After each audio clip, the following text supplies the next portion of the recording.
So the British attacking into Picardy lost everything but one fighter and an infantry. So the artillery that they had and the tank are gone. They did knock the Germans down to 4 infantry left.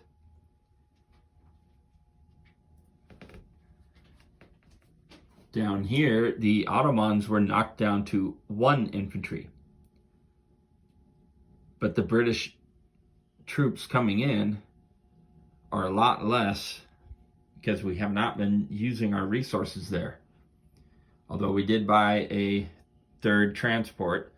So if the Ottomans and the Austrians here start to get the upper hand, and it actually looks like the Ottomans may survive, then we're going to have to quickly build up another 10 units or something here and utilize the 3 transports to try to keep that pressure on, and maybe the Americans will be forced to send something over here.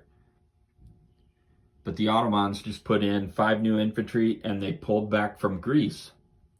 So they have now 12 total infantry, along with what's coming in from Bulgaria. The Italians moved into Greece, of course, and just stacked up in Tuscany. The Americans are purchasing a sub and infantry. They are attacking into Piedmont from Tuscany, plus a amphibious assault, and from Burgundy. They'll move a couple units in to help out Marseille but not attack, and then transport a couple units up north to help here and land here. We're choosing not to attack there, but rather just land troops and hopefully use them as fodder. The question is, another German attack next round, will that start to eat into the Allied artillery? It might be a better decision to move the Burgundy troops up north and transport the extra units that I am transporting down here, a tank and an infantry, a couple more infantry here. But this group that's going to be here will be the largest accumulation of U.S. units in one territory that's within the war. So they could easily move into Burgundy the next turn if they needed to. So we'll see. That is the U.S. turn, and that will be the end of round 12 rather.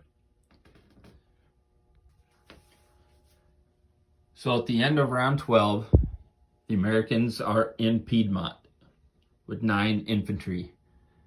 Moved into Marseille, was not an attack, and moved into Picardy. About 8 infantry there. They also joined the Italians down here in Greece.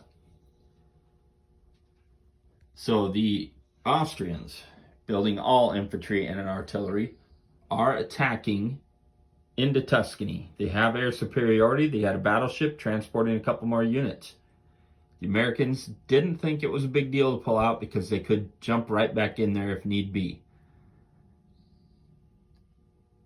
Nothing down here. They'll probably, well, obviously they'll move into Constantinople. And that is it. And they're moving 1 infantry into Albania. And that is the beginning of round 13. We'll see how this goes. So the Austrians had a very successful attack into Tuscany. There is only an infantry and an artillery left of the Italian group there. Far better than I thought. And they only lost 2 or 3 infantry, I believe. So they've still got a stack of 9 there, which now does threaten Rome. Of course, the Americans, like previously stated, will likely move into Tuscany. We will find out about that. There was nothing else they really did. There's only 1 infantry in each of these territories down here, while they moved everything else into Constantinople. So they are quite vulnerable until they're forced at some point to send more units down. They're trying to overwhelm and get Rome before that time comes. The Germans now. A sub, a cruiser, a fighter, artillery, and a stack of infantry. They are building up for an attack in Sea Zone 9. Obviously, the Allies know it, and that attack is coming next round. The plan is to leave all their fighters here on the coast so they can be involved in it. But they are choosing to attack this same Picardy again. We didn't think that would happen, but because the Americans did not attack, there's still 4 infantry and another stack of 9 coming in. So we'll see if they can survive another round of attacks from the French and the British and potentially the Americans again. It's not going to be as strong because it took a beating last round. But that is it for the Germans. We'll see how that works out.